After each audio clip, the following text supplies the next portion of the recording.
Hello, everyone. Hopefully today this lecture finds you well and you're working on your essays and really working on wrapping up those ideas. Again, I wanted to just do a quick update lecture and also talk a bit now about the research project assignment and how these two assignments relate and how the research project assignment is both an extension of what this has been that you've been working on and also a continuation and also really a narrowing and more focused approach to this. So in some ways it's going to expand, in other ways it's going to narrow its focus.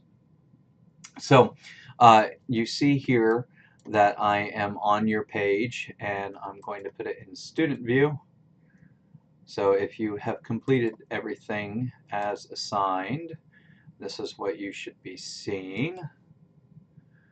And we're going to scroll down. You have the discussion board there, which is now closed.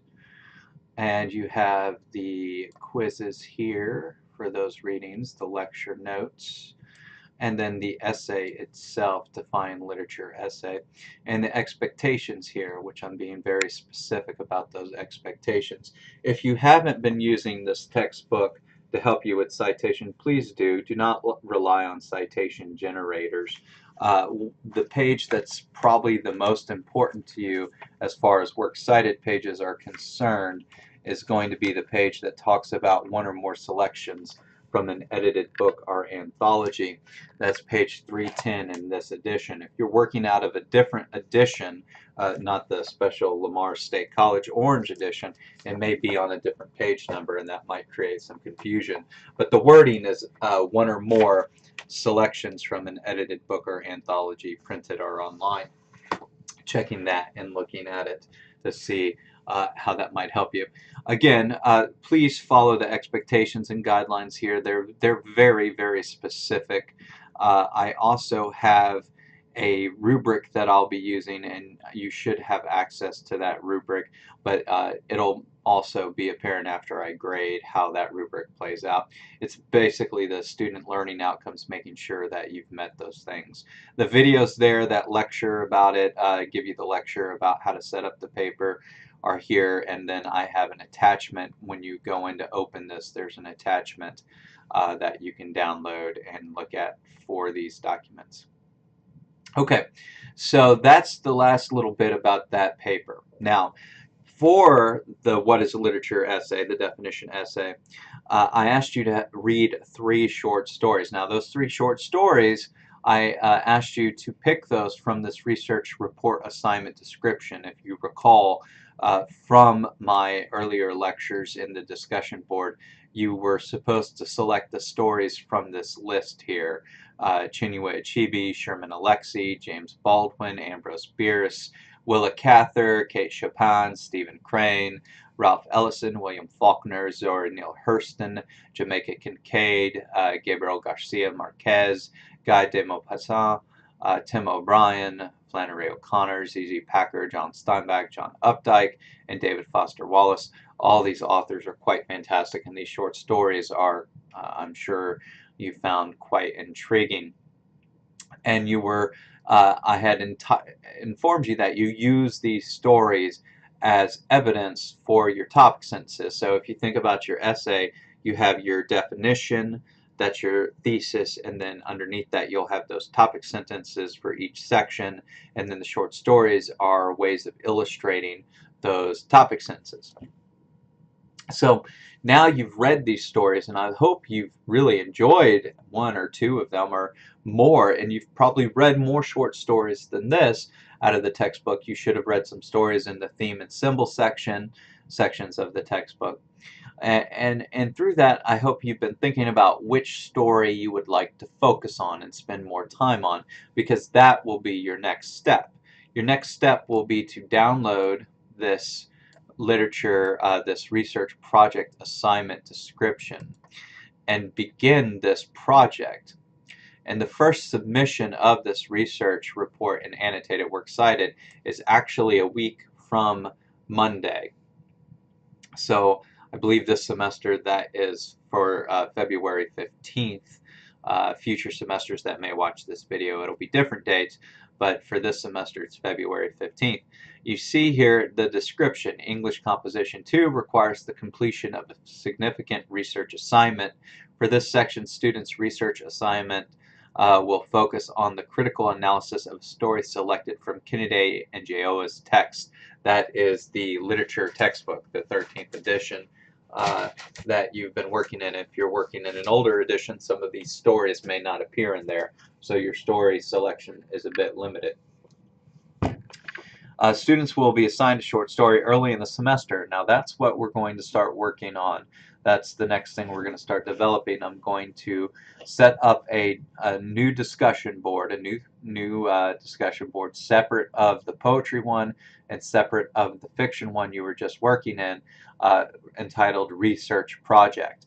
And in that discussion, I'm going to repost this video. So this video is posted right now in content under the course homepage and news. Then I'm going to repost this video in that discussion board as a reference for you, and under there I want you to start discussing with your peers what story you would like to write about and focus on, and we're going to narrow it down, and based on the quality of that discussion in the next few days or so through probably next Thursday or so, I will determine which story you get to write about. So you need to know 3, maybe more, but 3 minimum. That way you don't run the risk of every story you like being a story a peer has selected. And then from that we'll decide what story you write about. And once you have that story, your next step then is to go to that chapter at the end of this textbook again that I had you all read, the critical approaches to literature, and to select a literary lens through which to interpret that story. So you would select one of these lenses on page 1919: formalist criticism, biographical criticism, historical criticism, psychological criticism, mythological criticism, sociological criticism, gender criticism.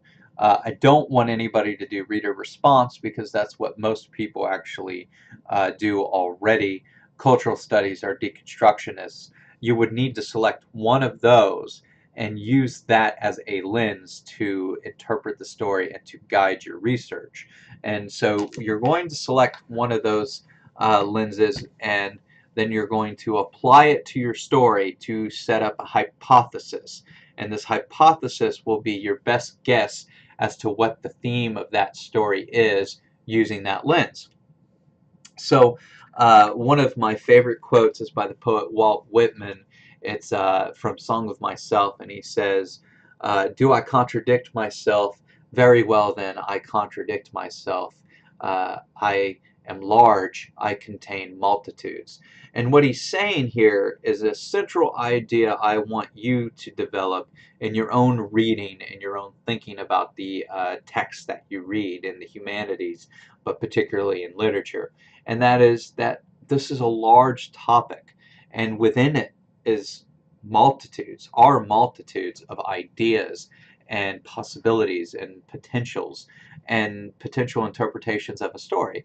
If a story only had one theme, one message, one idea, we'd only need to read it once, and then we'd never read it again, we'd never write about it, we'd never talk about it. It's the stories that have an element of mystery, that challenge us, that make us feel different ways than we expect, and make us feel differently every time we read them, that we return to. So yeah, this is a large topic. It contains multitudes of ideas, and one of your tasks is to pick one of those ways of reading that story and to see if it really is a good way of reading that story. And what I mean by that is your hypothesis will be your story's theme. What you think the story's themed is based on that literary lens. So if you select something like gender criticism and you want to apply it to Kincaid's short story Girl, then you would say something along the lines of Jamaica Kincaid's short story Girl discusses or examines how women are indoctrinated to behave certain ways in Caribbean culture.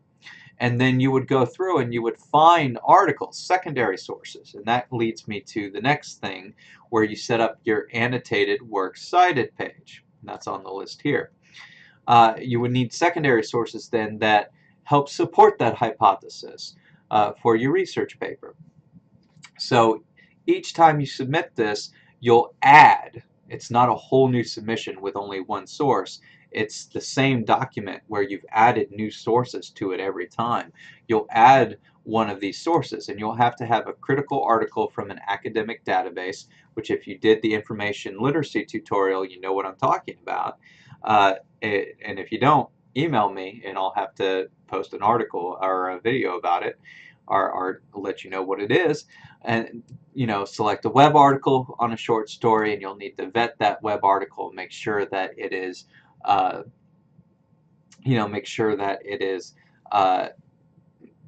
reliable.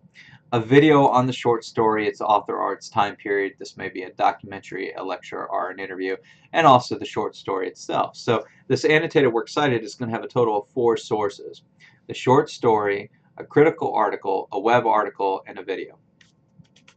And then instead of summarizing each of those sources, what you'll actually do is you will select quotes from the sources that you would then use in a paper, and underneath the citation you would put the quotes.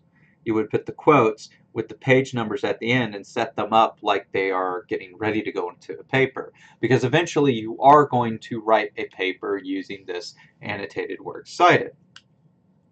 Okay.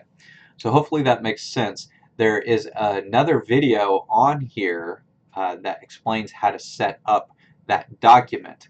That video is under content, under what is literature, and it appears right here. So you can watch this video on your own time. It's embedded in here. It's an older video, as you see, but it explains how to set this thing up using Ray Bradbury's. Hold on a second. In this video lecture, I'm going to go over how to set up your annotated works cited page. Now, this is a little different than the annotated works cited pages you may have encountered. So you can watch this video on your own time. It's about 30 minutes, but it shows you exactly how I want you to set it up, and particularly this first citation. I think the thing some students get confused with is that instead of coming up with a whole new document every time, you're going to submit this document a couple times in the semester. So if you look, you have your first submission of the document on the 15th in this semester, and that's right here. And then in the next module, in the poetry module, you have a submission on the 22nd, which is a week later, I believe, and that's going to include the database article. And then you have a submission on the 29th, and that includes the web article. And you notice how each one adds a source with these quotes. And then you'll have a submission for the drama module, and that last submission, it's not showing up in here, but that last submission will be sometime in March. And then you'll have the final exam, which will actually use some of these things as well.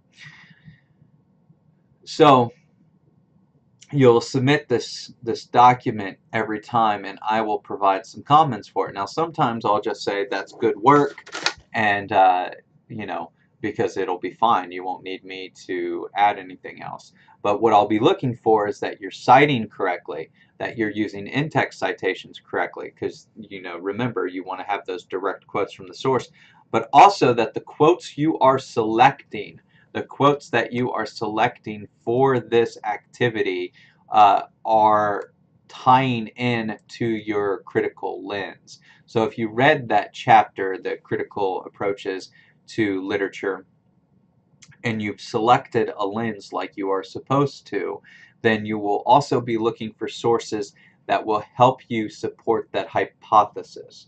You'll be looking for sources that use that literary lens as well. and that's very important. So I will be checking the quotes to see that they work as illustrations for whatever your hypothesis is.